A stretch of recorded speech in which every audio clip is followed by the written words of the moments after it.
Welcome everybody to the Constitution Unit for this event on Parliament and Brexit. My name is Daniel Gover and I'm currently working at the Constitution Unit researching this topic of Parliament and Brexit. I'm absolutely delighted to be able to invite you all to this event, which is run in collaboration with the UK in a Changing Europe initiative. I'm sure you'll all agree today's discussion and the topic has come at a very important time. For those of you who have been living under a rock, the Brexit process remains unresolved, and in large part that's due to events within Parliament. Brexit has also raised big questions about whether the procedures within Parliament remain fit for purpose and whether they need reform. And it seems unlikely that things are going to quieten down anytime soon. So there's plenty for the panel to discuss today. And I'm delighted that we have such a stellar series of speakers today. I'm going to introduce them in the order in which they're going to speak.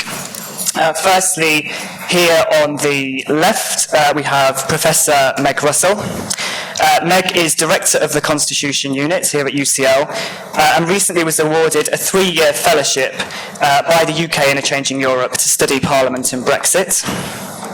Meg will be followed by Hilary Benn, who is the Labour Chair of the Exiting the European Union Committee, and prior to that held a string of high-profile cabinet and shadow cabinet positions.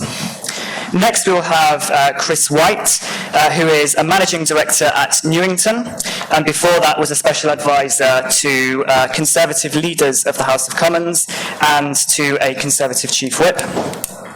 And then finally, we have Dr. Brigid Fowler, who is Senior Researcher at the Hansard Society, where she leads its work on Parliament and Brexit, and previously worked for the Commons Foreign Affairs Committee. Now, some of you may have been expecting a different speaker, Nikki DaCosta, to be here. Nikki unfortunately had to pull out, but we're delighted to have such an outstanding replacement in Chris, and we're extremely grateful to him for agreeing at such short notice to speak. This is I've almost finished what I want to say. Just in terms of the format, I've asked each speaker to speak for between 5 and 8 minutes. After that, I will open up the discussion to questions from the floor. So please do be thinking up short questions to ask of the panel. And I should also say that the event is being recorded both by us at the Constitution Unit and also by the Swedish broadcaster SVT. If you don't want your question to be broadcast, then please do make this clear at the start when you ask your question. And please also do tweet about the event. And we have a hashtag, if you can see it, hashtag Parley and Brexit. So please do use that to tweet about the event. That's all from me. I will now ask Meg to begin with a short presentation about the topic. Great, thank you very much, Daniel. And can you hear me? Is this on? Yep. And thanks so much to the other panellists for being here. I'm delighted to have the opportunity to use this event in part to launch my fellowship with the UK in a Changing Europe, which is extremely well regarded for its rigorous, high-quality, independent research and analysis on Brexit. I'm delighted to be part of that team and look forward to working with them over the next 3 years on my project, which is called Brexit, Parliament and the Constitution. As well as commentating generally on Brexit and the Constitution, that involves a body of research on Parliament and Brexit in 3 key areas. And I'm just going to outline those areas and their relevance to recent months. So the first area, or the first question, is how direct and representative democracy relate to each other in the UK. That is referendum decision-making and parliamentary decision-making. In terms of looking back over the last few months, this isn't a new question. We've been asking this question since at least 2016. And we're going to look back over that entire period and analyse, for example, rhetoric in the media and rhetoric inside Parliament itself about the correct balance between public and parliamentary decision-making. Of course, parliamentary sovereignty, the principle that there's no higher authority than Parliament, is absolutely central to the British Constitution. Referendums can challenge that principle, although, as we explored in the Independent Commission on Referendums, which was hosted by the Constitution Unit and reported last year, they can also usefully complement it if used in certain ways. But there is a natural tension between the logics of parliamentary and public decision-making. Those tensions over the 2016 referendum have been pretty tough in general. But looking back over the debate in the last few months, things I think have taken a rather darker turn. Challenges to parliamentary decisions are unsurprising. Indeed, they're healthy and probably necessary in a democracy.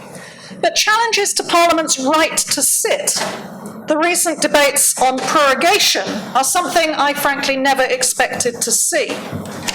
What these are doing is seeking to pit the people against Parliament, with a worrying implication that the executive should cut loose of the usual parliamentary accountability that lies at the heart of our system in the name of the people.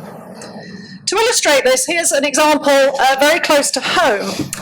A few days ago, Nick Bowles MP tweeted the claim that Nikki DaCosta, who we've just heard about, is about to return to number 10 under Boris Johnson to resume her previous role as Director of Legislative Affairs, which of course would be a completely plausible explanation for why she's had to withdraw from the panel. We don't know this yet. Nick Bowles' own language as combative, suggesting that this would involve muzzling Parliament and thwarting the will of a majority of MPs. He was talking about prorogation. There were hundreds of responses to his tweet, many of them vitriolic.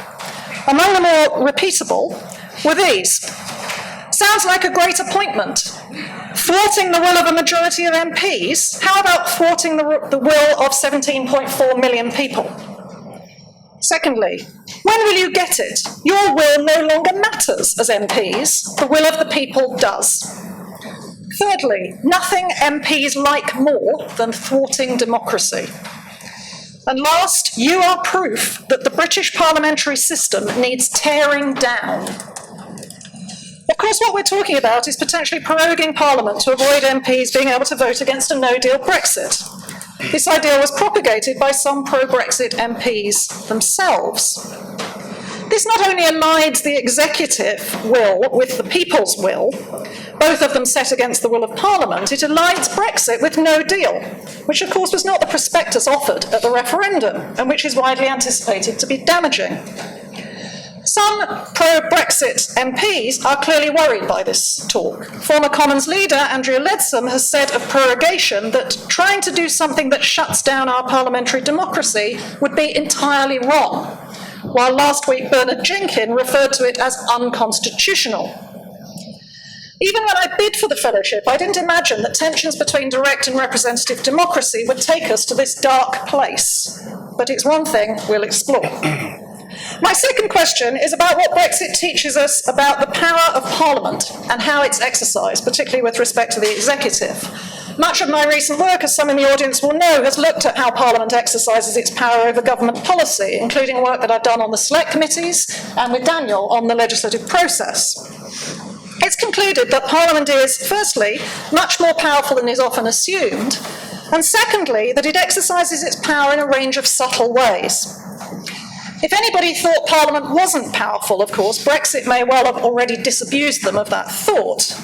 But what can we learn from the Brexit process to enhance what we learned in more, what I might call, normal times? To what extent do we see the same patterns as before, and to what extent have they changed? And a more speculative question, if they've changed, have they changed for good?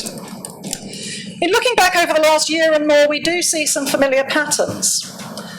For example, Parliament's most important power is often anticipated reactions through the executive thinking through how Parliament will react and trying to dodge trouble. One of them would be Theresa May's offer of a vote on no deal in March to avoid that being forced upon her. Second, the Commons and the Lords often work together as partners, not rivals, and whether Lords' defeats matter depends on how the Commons is going to respond. We saw that only last week with respect to the Northern Ireland Amendment. Thirdly, select committees and the Commons chamber itself have an important role simply in requiring ministers to set out their positions publicly and subject them to scrutiny and testing. Hilary's committee has certainly done plenty of that. And fourthly, other mechanisms, thought to be relatively powerless, can often have important coercive power. For example, opposition day debates have been used in various imaginative ways in recent months. How all these things have played out over Brexit can help illustrate, writ large, the way that Parliament, beneath the radar, operates all the time. But also much about Brexit's been unique. As I'll come on to, it's stretched the boundaries of Commons procedure. It's also seen cross-party working in both chambers at levels probably never seen before, though that too does exist more than most people think in normal times. Whether the system can snap back post-Brexit is a very big question. Of course, there are other key bits of context beyond Brexit, most obviously the environment of minority government. But if the party system collapses or fragments, we may be going to see lots more of that. So studying the dynamics of power under Brexit, which is likely to result in a book, is at the very least a fascinating case study and perhaps a sign of things to come. The third and final question is what the Brexit process has told us about the need for possible procedural reforms in Parliament. This is also inextricably linked to the current circumstances of minority government. I'm sure we'll hear more from other panellists about the attempts by MPs to, as is referred to, seize control of the Commons agenda. That action was precipitated by the way Standing Order 14 gives the government default agenda control. This goes back to delicate questions about sovereignty. Does the government have default agenda control because it's effectively assumed that it has a majority, or should it have such control by default even when the majority is missing? As some in the audience will know, I worked for the so-called Right Committee, the Select Committee on the Reform of the House of Commons, back in 2009, which reviewed agenda control and recommended a backbench business committee, which happened, and a House business committee, which didn't. Returning to these questions of who should control the Commons agenda would be very timely. This fits with the question of who should be able to prorogue Parliament. Should the Commons not have its own vote on prorogation, as it does on its adjournment or its dissolution? It also fits with another question. With a new Prime Minister expected on Wednesday and the Commons due to go into recess on Thursday, I predict there'll soon be calls for a recall of Parliament over the summer to hold him to account for his Brexit strategy.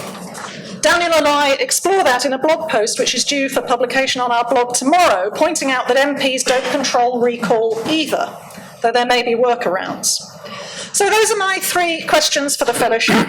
That's plenty to keep me busy with research over the next 3 years, and I'm now going to shut up and start taking notes and very much look forward to hearing from the other speakers. Thank you.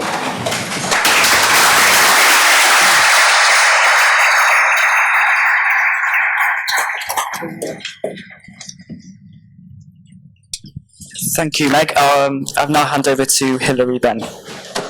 Well, Daniel, thanks very much, and thank you for the invitation.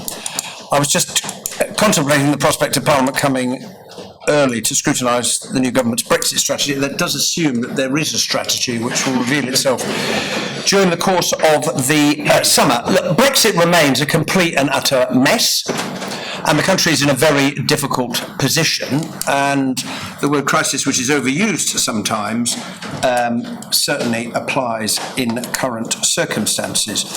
I think last Thursday was very important because after a couple of wobbles along the way, some commentators said, Parliament has lost its appetite for preventing a no-deal Brexit, and by a margin of 41 votes, which I have to say surprised me.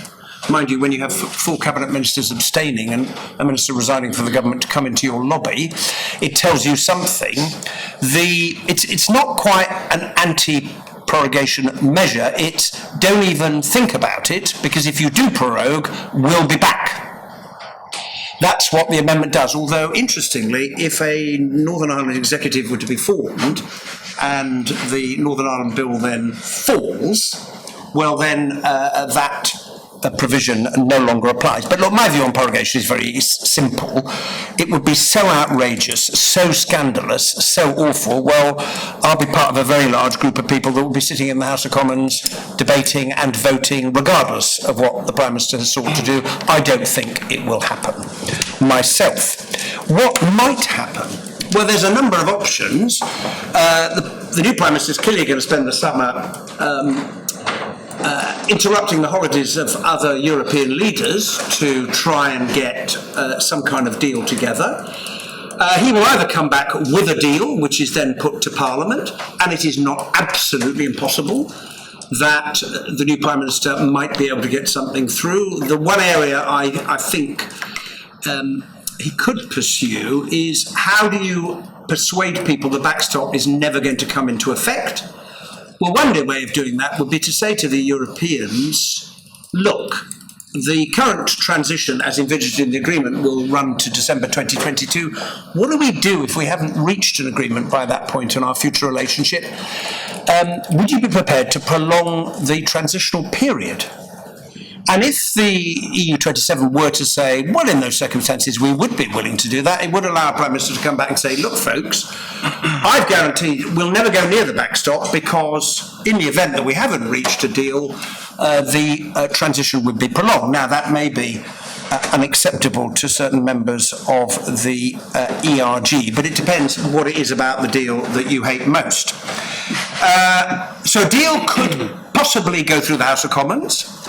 A deal could be defeated, or the Prime Minister could come back and say, I've done my best, Europe is being so unreasonable, there is no deal, we're now going to make preparations for a no-deal Brexit.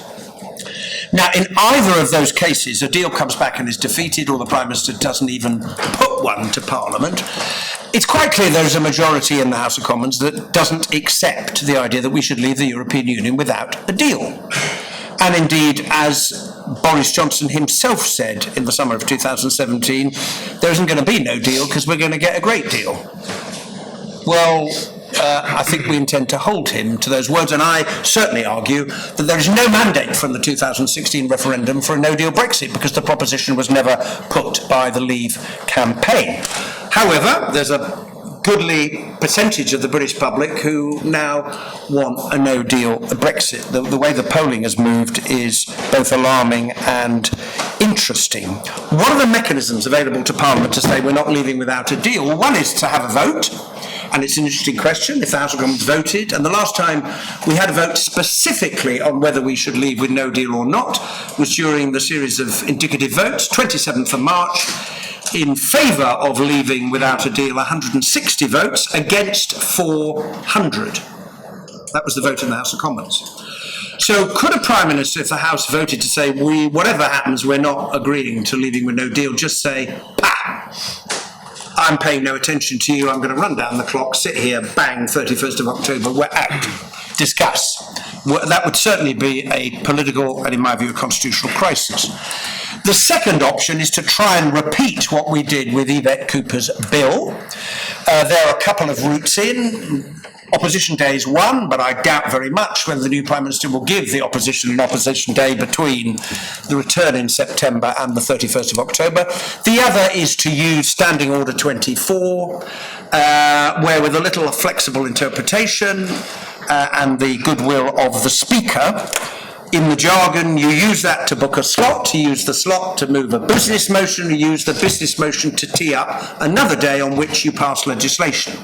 Now, it was a close-run thing, as Wellington might have described it, because Yvette Cooper's bill at one point passed by one vote. But we did do something extraordinary, which was to legislate in one day in the House of Commons all stages of a bill against the wishes of the government, which has never been done before. Although, answering your point, Meg, about should the government have, total control of what gets discussed, every Friday when we're sitting on a Friday in private members' bills, Parliament can legislate. Now, the rules make it quite difficult, but in effect what we did was to take a private member's bill, take it out of a Friday and stick it on a day during the week, and we managed to pass it. The third option is the nuclear option, which is a vote of no confidence in the government. Now, whether that would pass or not depends on, bluntly, how many Conservative MPs in those circumstances would be prepared to say, I hate no deal so much, this is so bad for the country, that we are prepared to bring down our government. Now, in those circumstances, as you will all know, there are 14 days in which to form a new government, and that happens by somebody managing to get that this House has confidence in Her Majesty's government through the House of Commons. There would be a slight technical difficulty if the outgoing Prime Minister, having lost a vote of confidence, said, all right, we're heading towards an election, I'm not writing a letter. What do you mean you're not writing? Well, I'm not writing a letter to the EU to seek a further extension to Article 50 to preserve the status quo, because otherwise, it doesn't matter what happens in the election, whoever comes back, whoever wins, whatever their policy, will find we left on the 31st of October. Now, how do you deal with that? Well, one way of dealing with it would be to seek to form an alternative government whose sole purpose was to write a letter. It would be known in history as the letter-writing government. Now, it's quite clear to me, and I think to just about everyone, if the UK asked for a further extension, either for an election or a referendum, then the EU would grant it. In the absence of that, discuss what will happen when the EU Council meets on the scheduled meeting is the 17th of October, although there may be a special meeting before then. Now, in those circumstances, if a government won a vote of confidence, and there are many scholars in the audience who will correct me if I've got this wrong, then that letter-writing government becomes the government, and there isn't going to be an election unless that government chooses to use the other provision of the Fixed-Term Parliament Act, namely to move that there should be an election for which Parliament has to vote by a two-thirds majority. The other alternative on that is, might a government be formed which has two purposes, to write a letter and then to move that there should be a referendum bill introduced into Parliament. And we could discuss, and it's a political question, whether faced with the choice between an election, given where the polls are at the moment, or where they might be in September and October, and having a referendum, in a way to chart a centrist path through the division, because the latest polling says that on the one hand you've got no deal Brexit now, and on the other hand is revoke now. And in those circumstances, the Carl Wilson proposal for a confirmatory referendum, here's the deal that's been negotiated, that's what leaving looked like, not what you were promised, that's what it looks like, those are the choices, the trade-offs that have been made by the government in negotiating versus remain. You could argue that that is very much the compromise position in the middle. And I say that having no confidence at all about what the outcome of such a referendum would be. Or we could end up with an election, again, based on the current polls, where you might find nobody with a majority and not much further forward in deciding how Brexit itself is going to be resolved. And finally, if you ask me which of those things is likely to happen, I shall give you my standard Brexit answer is, I haven't got a clue. We'll just have to see what unfolds. Thank you.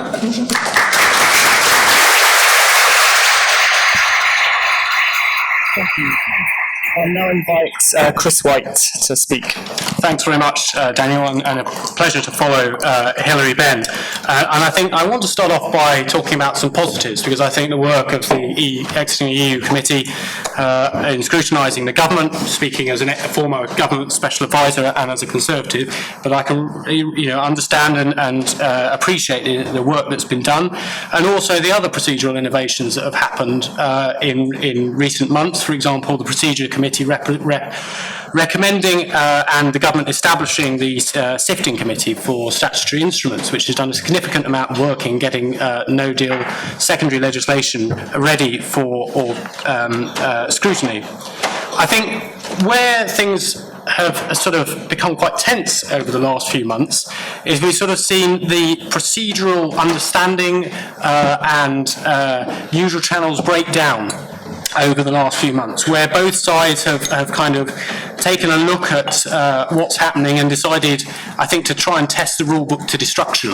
And I think the rule book, in the sense of the standing orders of the House of Commons and Erskine May, have probably never, like most rule books, envisaged a situation like this. And we're in a situation now which is becoming increasingly difficult and tense. I will not try and apportion blame on any one side or the other.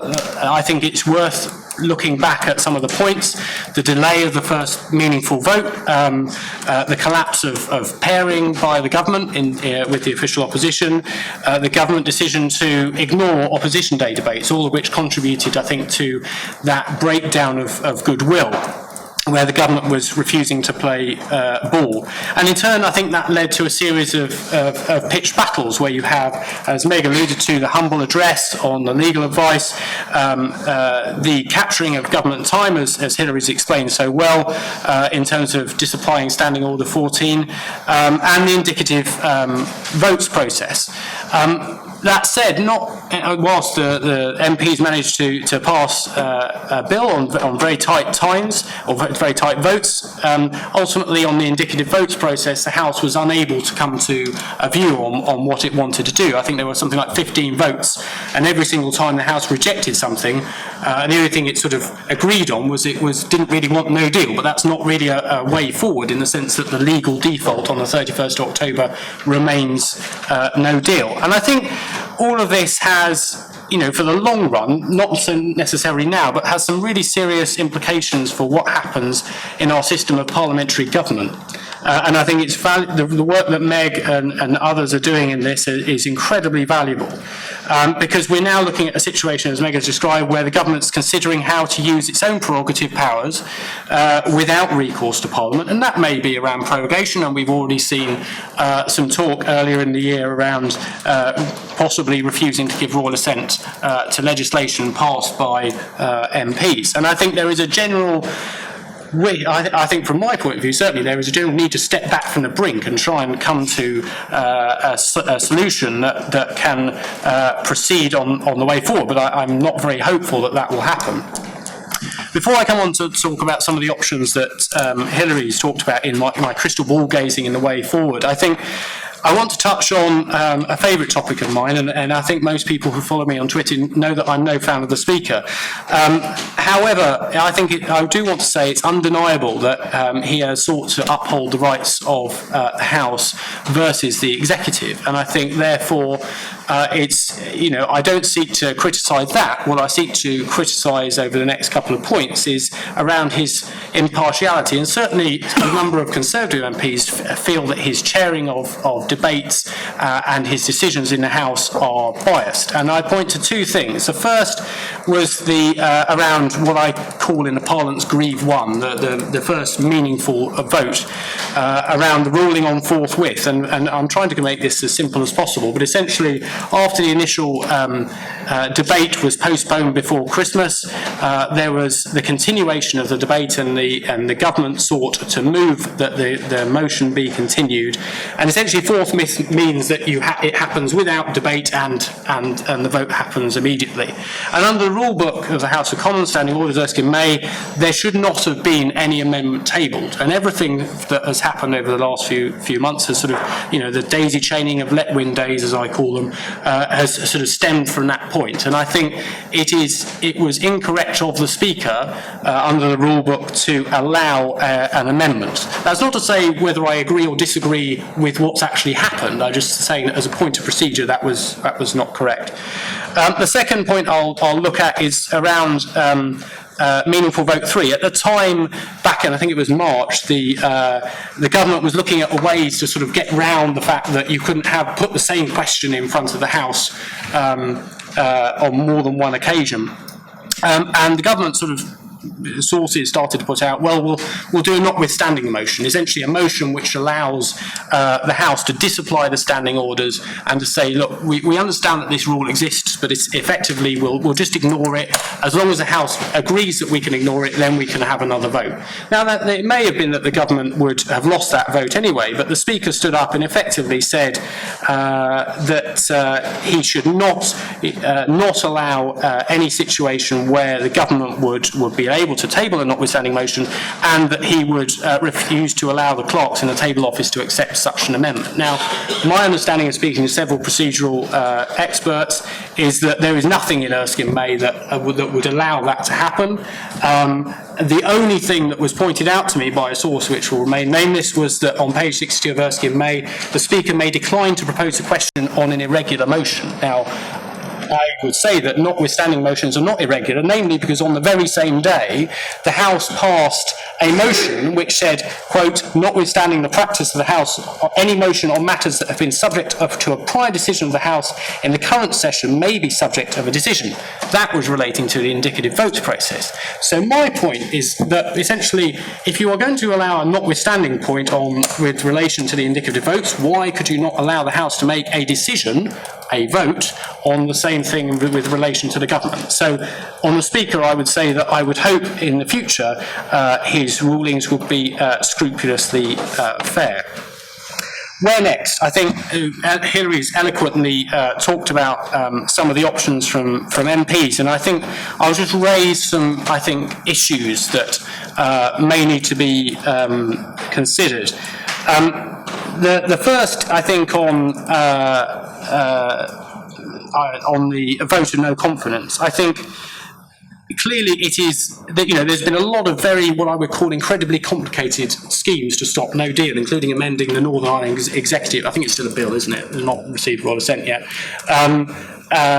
To try and stop prorogation. And obviously MPs are taking any available opportunity to them to try and seek to stop no deal. But ultimately, to stop the legal default of no deal on the 31st of October, there's basically three options. One, you accept the deal that's on the table or any renegotiated deal that's available to you. Secondly, you have a vote of no confidence and vote out the government. And I've forgotten what the third one is, but anyway, or you accept no deal Brexit. I think they're basically the three options that are before you. And I think the point I would make is that on the deal, whatever happens, it's going to be incredibly difficult to get MPs to support a deal. There were 58 MPs voting against it last time, or a majority of 58, of which 30 Conservative Spartans, as they like to call themselves, voted against it. So I don't anticipate that a deal is going to be successful. On the vote of no confidence, I'm actually quite surprised that there's only been one attempt to date back in January, which the government won by 16 votes. And actually, my reading of the situation is if the government does have a vote of no confidence and no government is able to be formed in the 14-day period, everybody's been working to the timetable of, well, let's table the vote of no confidence to the last day before the recess and we'll have the debate the first day back on the 3rd of September. And then you can have the election on the 24th of October. Well, I don't actually think that timetable works because if a Prime Minister wanted to do so, then it has the ability under royal prerogative for the Crown Proclamation and the date of dissolution basically to sit on his hands and say, well, you know what, we'll just sit here and allow time to elapse and we'll have the election once we've actually delivered on a no-deal Brexit. So I think there are a number of holes in the vote of no confidence, and I would say to Hilary and MPs, not that I have any views one way or the other, but if you are going to do a vote of no confidence, you better get a move on. The other point is on the referendum bill, and I pointed out the fact that earlier there had been 15 attempts or in the indicative votes process to seek a vote on the way forward. Now, obviously, time elapses, opinions change and so on, but there's something like 4 or 5, possibly even 6 times since over the last 6 or 7 months, there have been votes on a variety of referendums, whether you have a second one, what it would be, and so on. And none of them have actually been successful. So I would question whether, just as I would question where if a deal came forward and you actually had to implement the withdrawal agreement bill through Parliament and actually get a legislation through, whether you would be able to get a stable majority together to keep that referendum bill through Parliament. So I would say that there are a number of holes, and also the final thing I'll say in relation to Hilary in terms of trying to repeat the Cooper bill. I mean, you're right in saying that there will be no further opposition days between now and Brexit, and I think that's something that actually should be really mandated in the standing orders for that to happen, because I personally view in good usual channels relationships, it's unacceptable that there should be no opposition day. But there certainly won't be one before Christmas, given the attempt to capture a let-win day failed. And on the flexible interpretation of Standing Order 24, I come back to my point that I made around the Speaker. The rules or the convention around SO 24s is that they're on unamendable motions. And there's, again, nothing in the standing orders that says you can have an amendable motion that would allow you to capture a backbencher. I can see, I think it's Robert, who's I know from Twitter but never actually met, and I'll speak to afterwards, is sort of shaking his head slightly at me. But I understand there is some leeway possibly in there. But again, if MPs don't know the rule book, how on earth are we all supposed to agree to it? So I think there needs to be, to sum up, a much greater certainty, and there needs to be, honestly, a coming together of trying to find a way forward. And I say that as much to some of the Conservative MPs I used to work with as MPs on the other side, because, ultimately, if you do want to avoid no deal, then really either you end up having to change the government or you have to accept a deal. And the existing deal on the table, the EU has said repeatedly that it's pretty much the only deal that's on the table. So I think it's going to come down to a binary choice, and MPs are effectively going to have to make their minds up. There we go.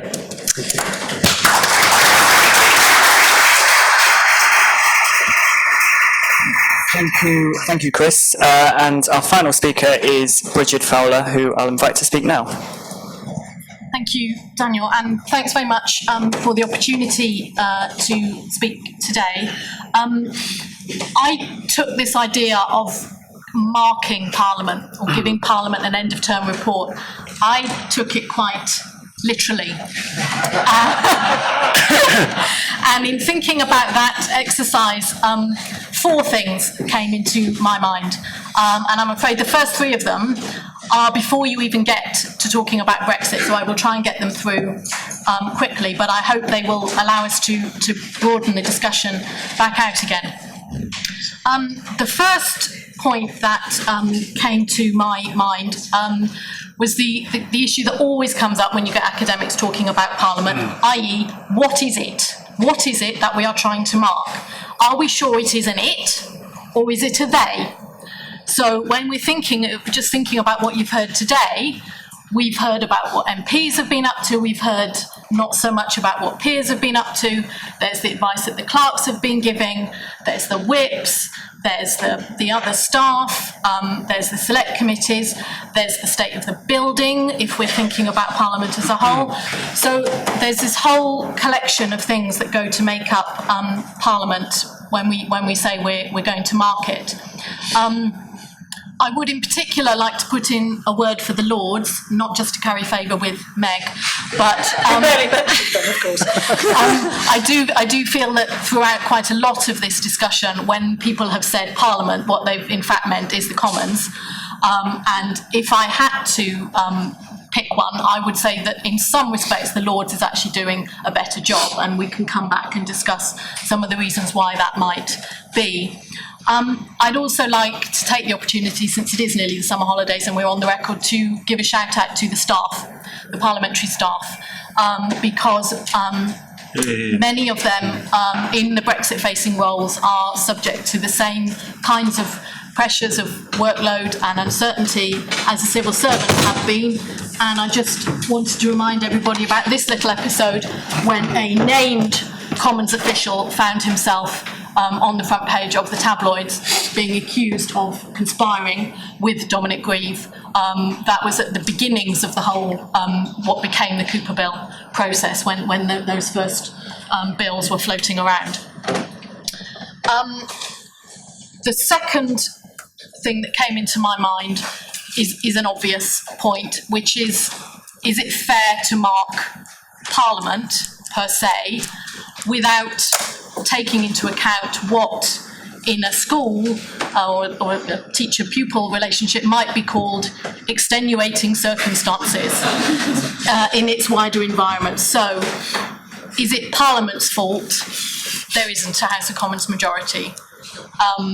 Is it Parliament's fault that, in my view, neither major UK party is currently fulfilling the functions that ideally you want a major parliamentary party to fulfil in terms of generating policy and generating reliable voting patterns?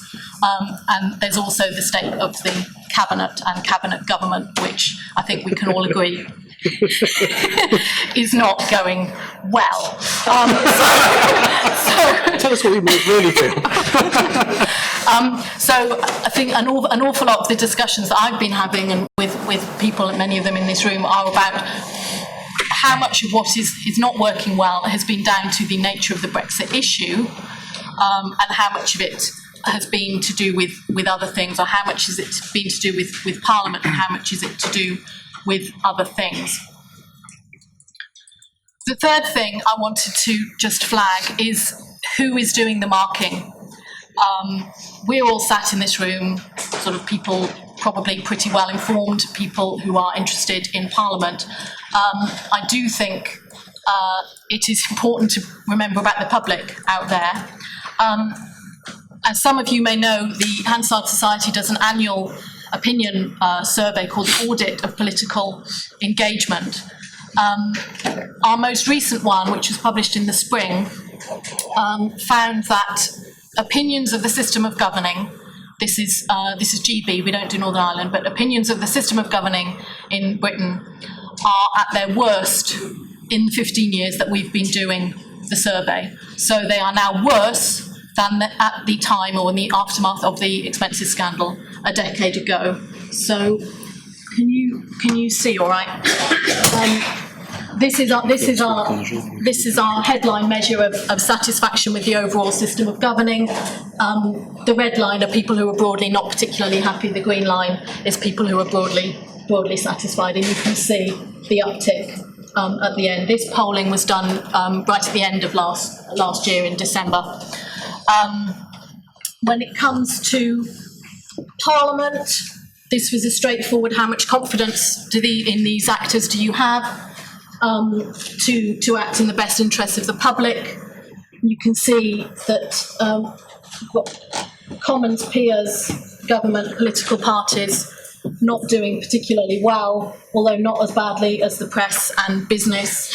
You've got civil servants, judges, armed forces, much higher levels of confidence. This one was specifically in confidence in people's handling of the Brexit issue. So you can see again, the yellow ones are not very much confidence. So you've got over 70% of people saying not very much or no confidence in how these different actors have been handling the Brexit issue. And that was, yeah. So, and the other point you might not be able to see down the bottom is that we had 60% of people saying that the handling of Brexit was worsening their opinion or reducing their confidence in the various political actors. So this is not looking good. And since that polling was done in December, I had a quick look for some more recent things, so we can just go through quickly. This was Britain Thinks back in January. You can see opinions of Parliament getting worse. This was an Ipsos Mori poll in February. Again, well over 60-70% people not trusting MPs to make the right Brexit decisions. This was Comres polling, again saying we've got 78% saying that Parliament is not emerging well from this whole process, and that was similar in March at the height of the well, I don't know what you call March, but it was at the height of the events in March, let's put it that way. So I think it is important to bear in mind that that's going on out there, and I think that will obviously feed into decisions and developments about what happens next. right on cue on Friday on my training on Friday morning, as I was thinking about this, I had an excellent vox pop, older lady sitting opposite me.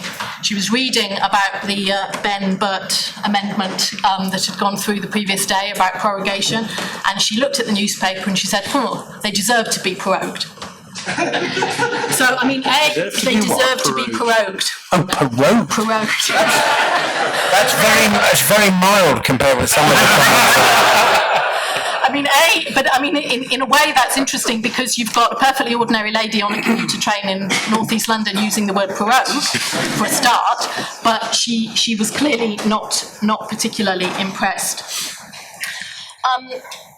Those were the three sort of pre-Brexit points I wanted to make quickly on Brexit itself.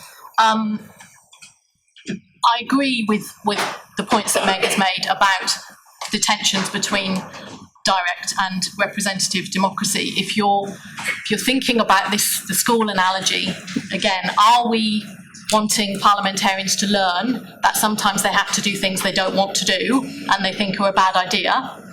Or are we wanting our parliamentarians to exercise and act on the basis of their independent critical judgment about what is best? And then for them, their parties, their constituencies, the country, whatever. So I absolutely agree with Meg. There's a fundamental issue there.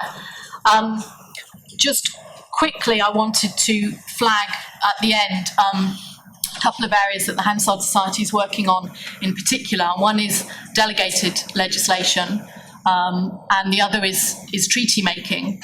And in both those cases, seems to me what's happened is that there's been a fairly wide consensus among people who've looked at these issues pre-Brexit that current processes are not fit for purpose.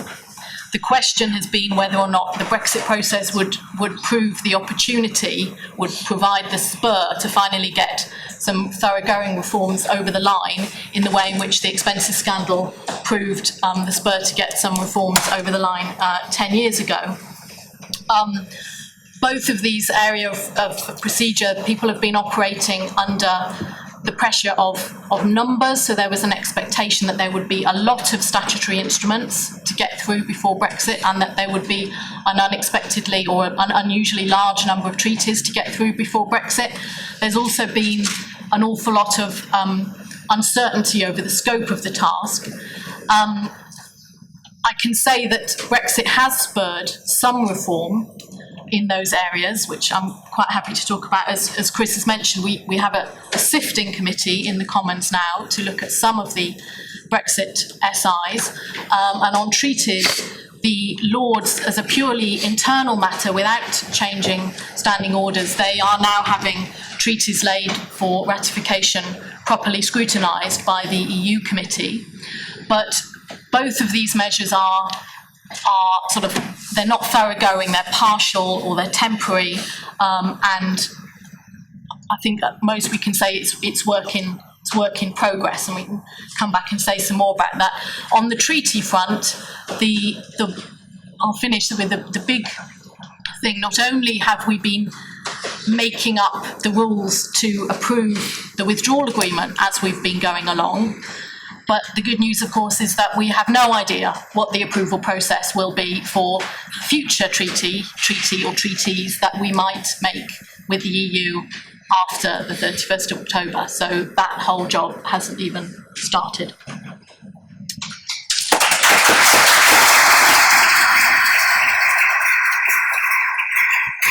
Well, thank you, Brigid, and thank you to the rest of the panel.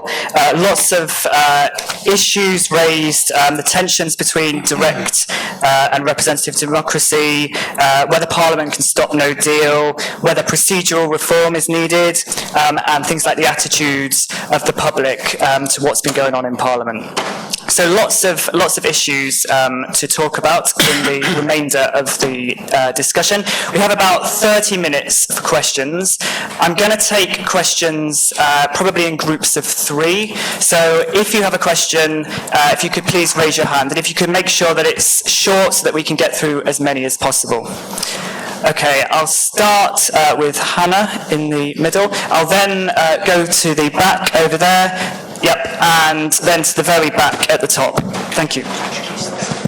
Oh, and if speakers could introduce them, questioners could introduce themselves. Hannah White from the Institute for Government. It's interesting that you all sort of talk in the way that we have been talking about the options now as being leaving with a deal, leaving without a deal. But what or obviously revoking. But what I observe in the discourse, particularly of the people around Boris Johnson in the past sort of few days and weeks, is a sort of blurring of that binary division and a return to not the language of managed no deal, but the reality of it, by people saying it's not going to be a no deal because we've got lots of secondary legislation, we've got lots of side deals with the EU, which actually I think is a mischaracterisation because they're the no deal sort of things that the EU's put in place unilaterally. We can pass our own citizens' rights bill and so on.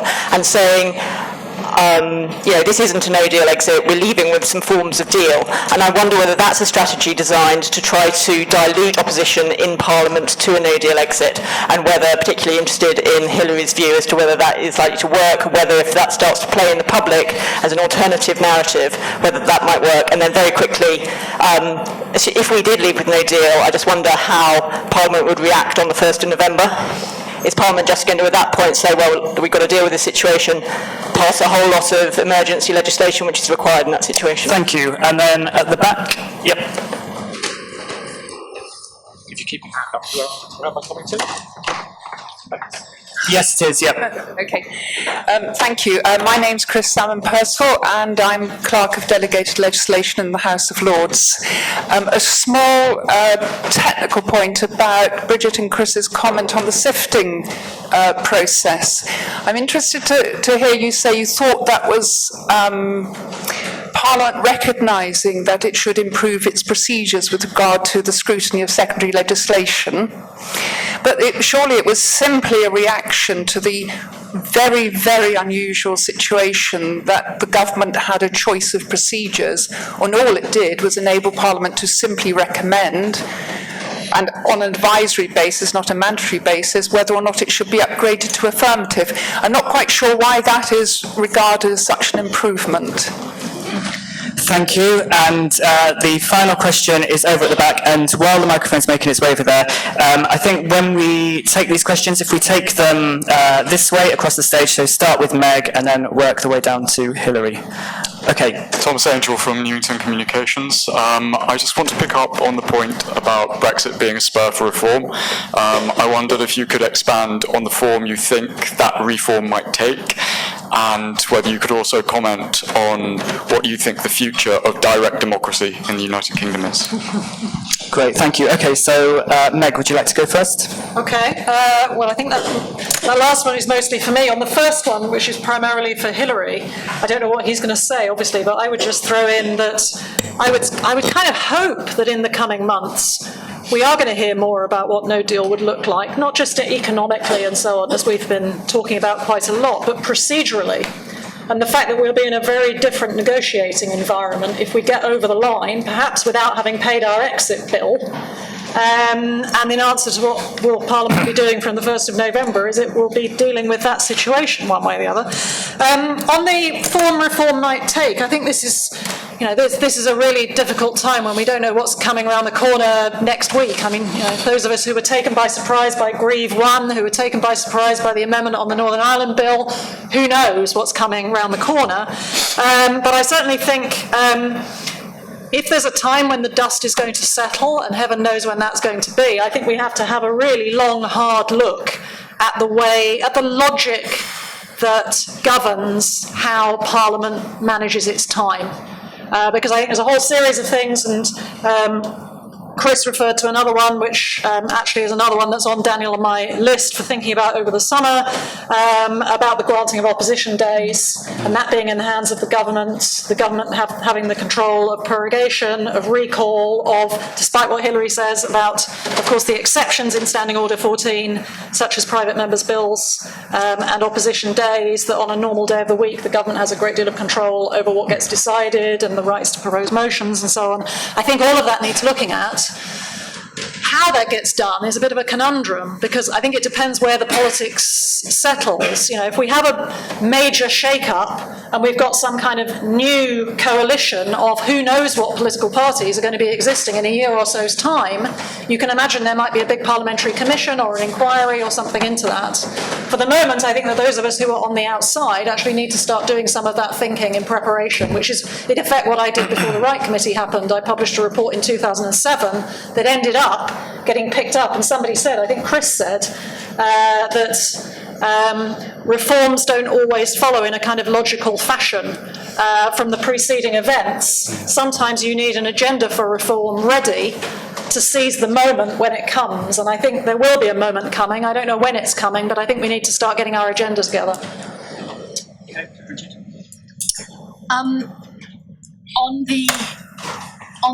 I think on the reform point, I think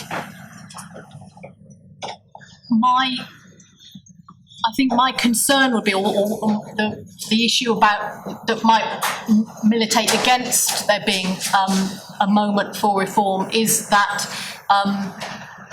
levels of trust among MPs themselves, within the House of Commons themselves, within the House of Commons itself, and certainly between the government and the opposition and the parties, I think they have fallen quite tangibly during this whole process. And I think, obviously, whenever anybody's considering a reform, they sort of think, well, hang on, what is this going to look like if it's in the other guy's hands? And I mean, no government ever wants to give away control of the order paper, whatever it is. So I think, but on the other hand, I suppose, I think that lack of trust could militate against reforms. On the sifting committee, Christine, I didn't mean to imply we thought it was completely fantastic. I think it was just that given that the Hansard Society has been banging on about delegated legislation procedures for 5 years, to get any change at all was something. We would say that it's deeply unsatisfactory, because all it's done is bolt the SIFT onto the front end of procedures that are otherwise unchanged, and there is a lot of scope for much more thoroughgoing reform of delegated legislation procedures, and that's something that we're going to be carrying on working on. Thanks. Just to pick up on the sifting committee, and I will be more plain spoken and say that the scrutiny of secondary legislation in the House of Commons, and I can really mainly speak about House of Commons because that's where my experience is from, is frankly appalling.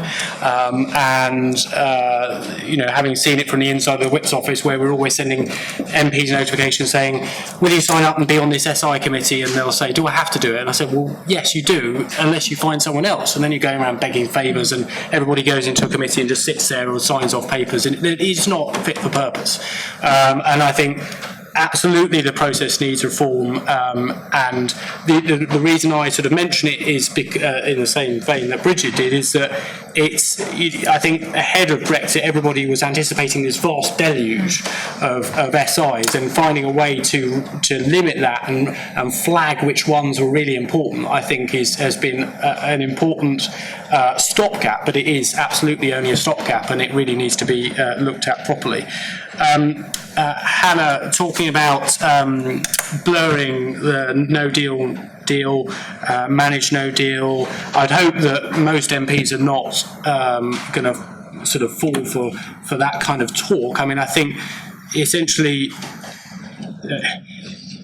the country's not ready for no deal. I think that's the way I'll describe it. I think of the 7 or 8 pieces of legislation, I may have got the number slightly wrong, there's only been about 2 or 3 on Medicines Agency and a couple of others that have actually passed and the UK is ready for. Agriculture Bill, Fisheries Bill have been stuck in committee in the Commons since November last year, so something like 8 months ago. Brigid mentions a Trade Bill. Ever since an amendment was inserted on Customs Union in the House of Lords. The FSB came out last week and said that the majority of businesses just, have been waiting for the government to tell them what to do. I work in a communications agency where we work for clients, and clients are really not too aware of what's going on. And one of our former clients, DPD, came out publicly and talked about the issue on the border with parcels coming in and how low down the priority list, given you've got medicines and food and water, and yet everybody, the thing that they'll most notice is my package going to arrive. At least that's before any potential water shortages. But anyway, so I think the thing I'd say is that there needs to be a hell of a lot of work done to get the country ready for no deal before the 31st, if indeed that we're going to do that. And I do think that that is just as important as sorting out whether a deal is ready, because if you do get to the point where the 31st of October, no deal's happening, then we're either ready or we're not, and God help us if we're not. Finally, on reform, I think it's having been on the government side of the fence and spoken in the past to outsiders who have many of whom are in this room who have a great deal of knowledge and respect about Parliament. It is absolutely right we should listen to you, and I guess now me, given that I'm on the outside, about what the future may look like. But Meg's right to say that we just don't know what that future is going to look like. That said, having things on the shelf ready to go is, when you're casting around inside government looking for sticking plasters or fixes, is really incredibly useful when you know that the thinking has been done. Though I would say that from a personal point of view, having been on the other side of the fence regarding the House Business Committee, there are a number of issues around managing the through flow of legislation into the Commons to the Lords. The government actually only has 75 of 150 days in its own control, though I will accept the point, obviously, that opposition days at the moment just don't seem to be appearing. So I think there is a lot to be done around guaranteeing the rights of what's already supposed to be there, in terms of fixing what the system currently says, rather than necessarily sort of trying to come up with a brand new system that might make it more broken than it actually is. But that's a point of debate and difference. Hannah, well, maybe that's what he's going to try. First of all, a short plug. The Select Committee produced an excellent report on Friday morning on the consequences of no deal for business. And I would just urge you, if you haven't already done so over the weekend, to read it, because the reason why I think this managed no deal phrase is just a nonsense. What is a managed no deal? It's like describing jumping. It's like renaming jumping off a cliff as a change in vertical status landing strategy. Now, it's still jumping off a cliff, and we were discussing this in the team this morning. Apart from, I think there's one agreement between the ECB and the Bank of England about how they might work together to ensure financial stability. What we have is a series of unilateral arrangements that have been made. Europe's done them, member states have done them, the UK has its own tariff schedule that will come in. But this is a very practical question. If we leave with no agreement, I think Article 24 of GATT has now been knocked on the head. The new person who's likely to become Prime Minister clearly wasn't aware of that until he was educated that it wasn't a runner. But day one, the practical question will be, what does the French customs official do? Because today, as the lorries come off in Calais, he does this. And the moment he does that, and some lorries are stopped and some lorries are checked, well, the consequences flow for delay, backing up, Manston, all of that. And then you're right, you are prioritising. Is it the medicines that are going to get onto the ferry capacity that the government is now starting to commission again? Where will fresh salad fit alongside that? Or chemicals required for cleansing of water at water treatment works, which is why clean water is that businesses are concerned about, are they going to get the things that they require? And the only thing that cheered me up over the weekend was I read in one newspaper, I have no idea whether it's true, that the person who might become Prime Minister was, quote, visibly shaken, end of quote, when it was described to him what might happen. Well, wake up, because others of us have been pointing that out for quite some time. And the truth about no deal is you've no idea what's going to happen, because most of the decisions that will impact upon us will be taken by other people we don't control. To answer your second question, how will Parliament react if we have left without a deal on the 31st against Parliament wishes? I think the answer is badly to that possibility. And then you enter this debate.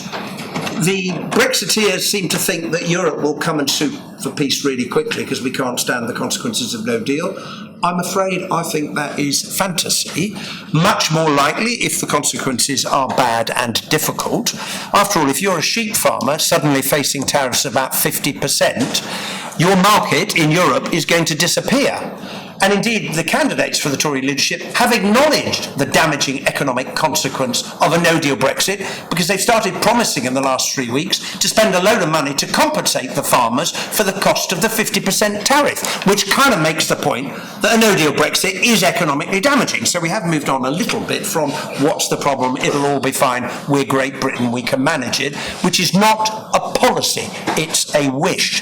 And the truth about what may happen is, whenever we go and say, hey, can we try and sort this out, we know what Europe's demands will be. We want the money, we want our fishing rights, and we need an arrangement to guarantee the border in Northern Ireland, because that isn't going away.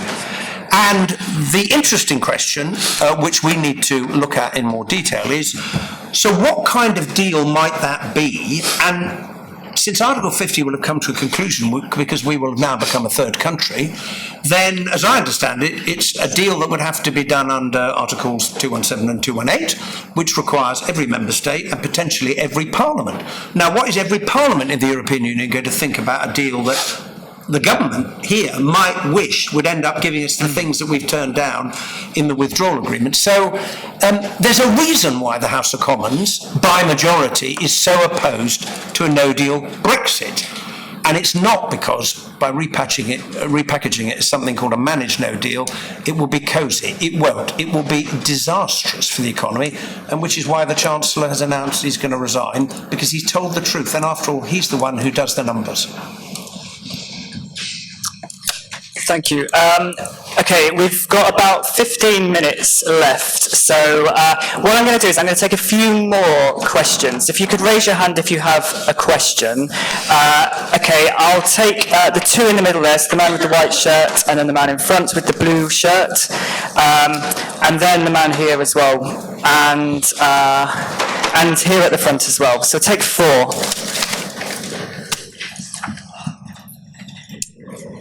Hi, I'm Cameron Brooks from the Bank of England. I think this question is primarily for Hilary. You mentioned the legislation headed by Yvette Cooper a couple of months ago that legislated the PM to request an Article 50 extension. I wondered if you took that route again, would you try and beef up the provisions in that legislation to make sure that a new Prime Minister not only requested an Article 50 extension but also accepted whatever extension is offered by the EU, presumably on whatever terms? Hello, Ben Margulies, lecturer at the University of Brighton. I had a couple of candidate questions, and I go with the one that's going to take the least time to actually say. You were talking, Meg was talking about the talk about prorogation, to talk about how the executive is sort of freeing itself from the legislature. So going back to that theme about future reform, what happens if we get a Conservative Party that is right-wing and authoritarian? What kind of reforms, in quotation marks, might they enact to increase the power of the executive to move the Constitution in a more authoritarian direction? What sort of kind of nightmare scenarios could you envision? Robert Craig from LSE. I just want to press a little bit on the Fixed Term Parliament Act issue if there's a vote of no confidence, because the in the old days, there was no confidence to result in a resignation or a general election. So this 2-week period becomes crucial. If the existing Prime Minister decides to hold out, the actual drafting of the Fixed Term Parliament Act seems to suggest that it's the same government that can win the vote of confidence rather than a new government on one reading. So it could be that the existing Prime Minister could claim they are trying to regain the confidence and refuse to resign even if there's no potential alternative. So I'm not saying that this could happen, it depends on the politics, but there is a serious possibility that the one reading of the Fixed Term Parliament Act is the existing government, it's Her Majesty's government. And in order to get around that, you would need to have a resignation and an appointment of a new Prime Minister who could then be Her Majesty's government. So there is a number of stages in the process been introduced by the Act on one reading. The politics may take over, but the law is much more complicated than it used to be. Okay, and then we have a question at the front. Was there anybody else that wanted to ask a question? If you just put your hands in the air, I might be able to fit one more in. Okay, if we take this one here. Good afternoon. I'm an accountant. I have spent my life trying to drive stock out of the system. Stock is dead cash that you just keep on holding. Many companies in this country now operate on Kaizen-based systems which are extremely vulnerable. Is there a general realisation in government just how vulnerable these things are? Because you can't just stop things happening. It's just not going to happen. Amazon have their trucks arriving in order. If the trucks don't arrive in the right order, the system stops. I know because I also live in Dunstable and it happens on a regular basis. Okay, thank you. And then at the front, just want to...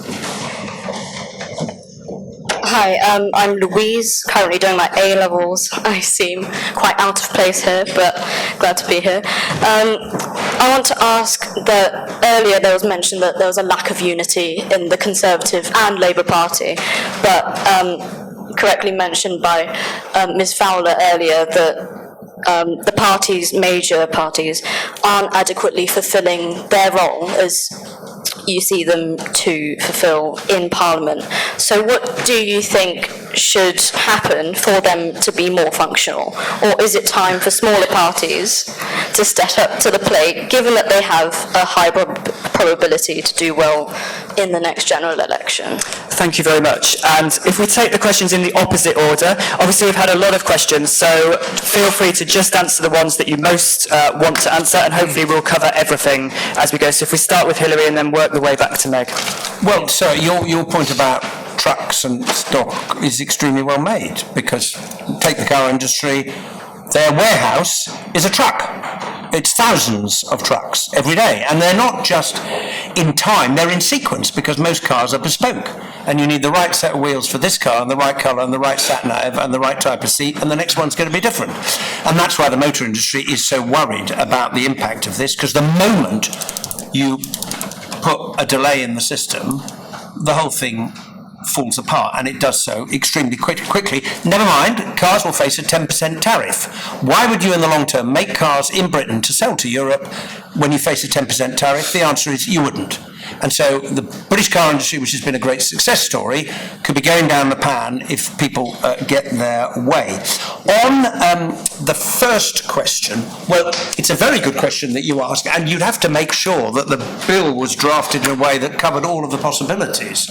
Now, in the end, it was the prospect of Cooper Bill Mark 2 or 3 that made the Prime Minister ask for the first extension, and then we had the Cooper Bill that was successful, and there were votes in the House of Commons. The idea if the Prime Minister went and asked for an extension and then said, I'm not taking it, is offered, is not one I've thought about, but thank you for alerting me to that possibility.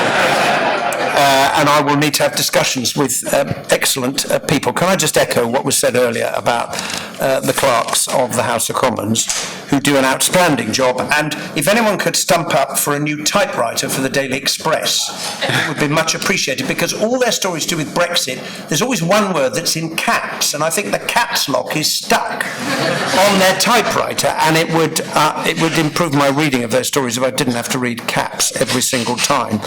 Well, now, Robert, that is not my understanding, I have to say, of the Fixed Term Parliament Act. because it would kind of deny the purpose, as I understand it, of it. If the Prime Minister were to say, oh, I've lost a vote of confidence, I'm just going to sit here, we're going to have an election anyway after the 14 days. That's not my reading.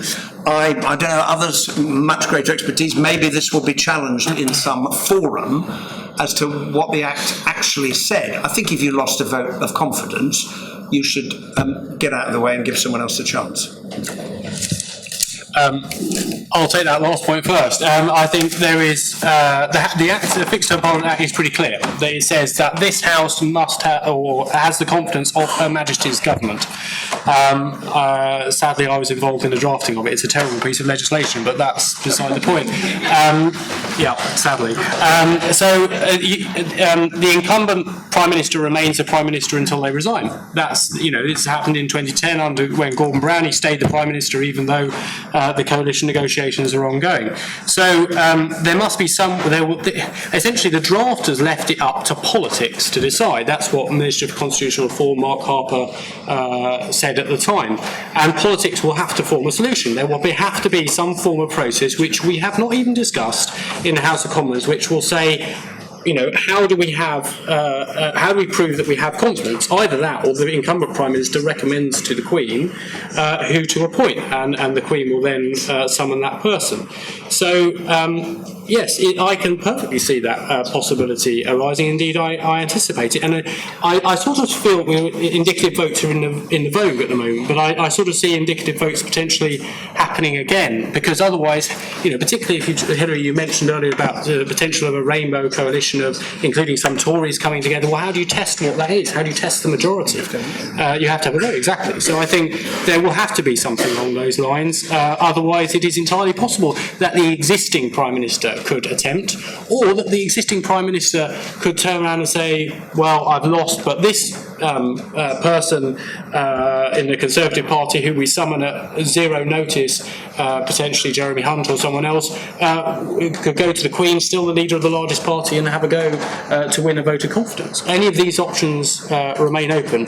I'm on the nightmare scenarios point. I just ought to address it. I mean, authoritarian, I think it just to be authoritarian, you have to have a majority to be able to change the systems in the House. So bring them in. It's up to the public as to what they want. But as Brigid said earlier, there's a lot of very angry people there who distrust the current incumbents, MPs, peers in Parliament, and it is something that actually.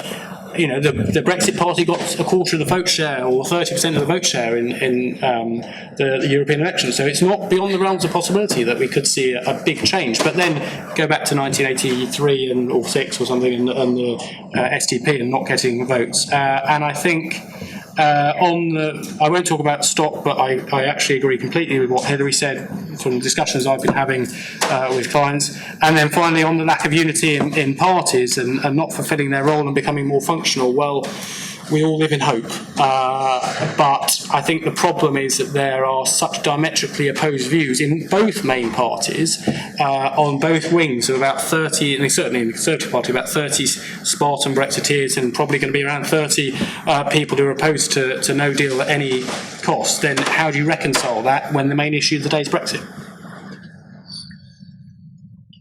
Okay, I won't attempt to answer all of that. I think on the parties point, I mean, for me, the interesting question is, we know that both main parties have always been split on the EU issue.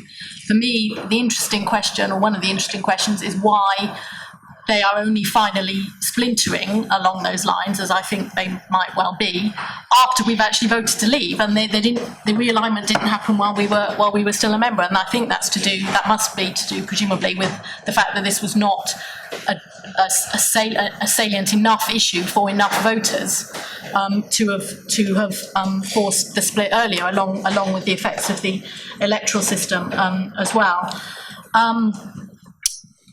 I think the only other thing I would comment, two other things on the Cooper bill. if you get that far along as to actually have a bill that has a reasonable prospect of going through and you've got enough time to get it through, I can't see that there would be a problem with beefing up the provisions as you suggest. I may be entirely wrong, but I can't see, because they're both about directing the executive to do something. On the FTPA point, Chris, is also my understanding that the Prime Minister of the day is almost under an obligation not to resign unless and until he or she can recommend to Her Majesty somebody who is better placed to form a government.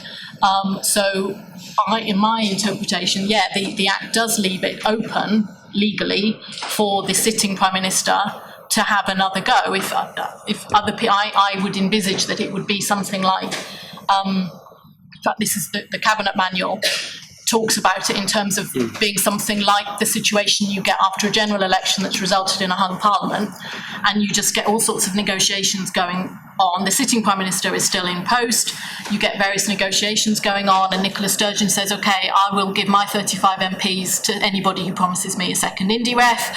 The Lib Dems will say, okay, I'll give my, however many they've got now, 11, to whoever promises a government that will hold a second referendum, and you just have a whole horse trading thing. And if somebody emerges who looks like they've got a majority in the House, then the sitting Prime Minister would be obliged to resign at that point. That's my understanding of how it would work. Okay, I'm not sure there's much left here. Ben, you used a very strong word, I think, which was authoritarian. I wouldn't go that far, but if you want to know what the executive mindset is on these questions, you could try listening to Nikki DaCosta being interviewed on the UK in a Changing Europe podcast about sort of 6 or 8 weeks ago, where she made a very specific proposal, and I may remember it wrong, Daniel may remember better than me, but I think it was that it shouldn't be possible to get a change to standing orders except by a 2/3 majority unless moved by the government. Is that right? The government could be able to propose a change to standing orders, but if anybody else did, it should require a 2/3 majority, which would have put paid to all your silly plotting, Hilary. To be fair, I think as I recall it was in relation to a very specific act. It wasn't that all standing orders should only have a 2/3 majority. Maybe to get out of Standing Order 14. Yes, maybe that was it. Which would have prevented the things that Hilary had been doing, and would be absolutely contrary to the thing which I think should be the principle, which is that the House of Commons controls its own time and its own procedures, and it's a majority in the House of Commons that should do so. And in effect, by writing in the government, you're kind of talking about the majority, and that's why things are not working at the moment, because the government doesn't have a majority. Sorry, Hilary, did you want to? No, just to observe on the Grieve Amendment, what the Speaker did was to say, let the House decide. Because after all, if you didn't like the Grieve Amendment, vote it down. So, I mean, I'm a very strong supporter of John Bercow, and it seemed to me that he was erring on the side, whatever the whys and wherefores of the interpretation, he erred on the side of allowing the House of Commons to express a view on the proposition, and if the House didn't like it, it could defeat it. And it seems to me that's an important principle. When he said, if you always stick with the convention, then how do you make progress? And I have to say that is a view that I share. Just to come back on that point, because it is important. No, I know and of course the House has control of its procedures and should be able to edit them. But the point is that the rule book is there for a reason, and we need to trust what the rule book says. And if the arbiter of the rule book is interpreting things in a way which is manifestly not what it says in the rule book, then that leads to problems. A few days after that interpretation of forthwith, the chair of the procedure committee, Charles Walker, wrote to the Speaker on, I think it was the 17th of January, and I checked today, this morning, whether the Speaker had ever replied, and indeed he has not replied to the procedure committee on precisely what forthwith now means in the context of that decision. So it may be that the Speaker has now changed what forthwith means, but for 6 months down the line, for the House to not understand what it means, and also at the time to make a ruling in favour of one MP when Peter Bone, another a good supporter of the Speaker, went into the table office and asked if he could table an amendment and was told no, then you are manifestly treating MPs differently, whether by design or by accident, and 6 months down the line you are not in a position where MPs across the House know what the rules are. So I think, at the very least, everybody should know what the rules are. I should never have given up the floor. We're testing your patience now. But, finally, on the other questions, on the point about the Fixed Term Parliaments Act and the vote of no confidence, that gives me an opportunity, and Robert Craig will hate that he even gave me this opportunity, because he hates the blog, to plug a blog that Robert Hazel and I put up a couple of weeks ago, which is actually already our most read blog of the year, which is entitled 6 Constitutional Questions Raised by the Election of the New Conservative Leader, which addresses some of these points.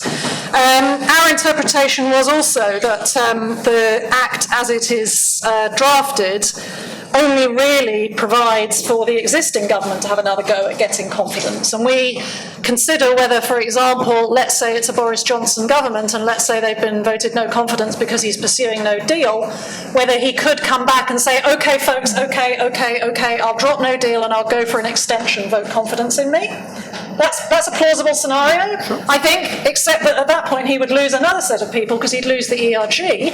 And I don't think Labour are going to vote confidence back in him if he loses the ERG, so he's in difficulty there. That raises the question then of whether somebody else could get the confidence, and there is no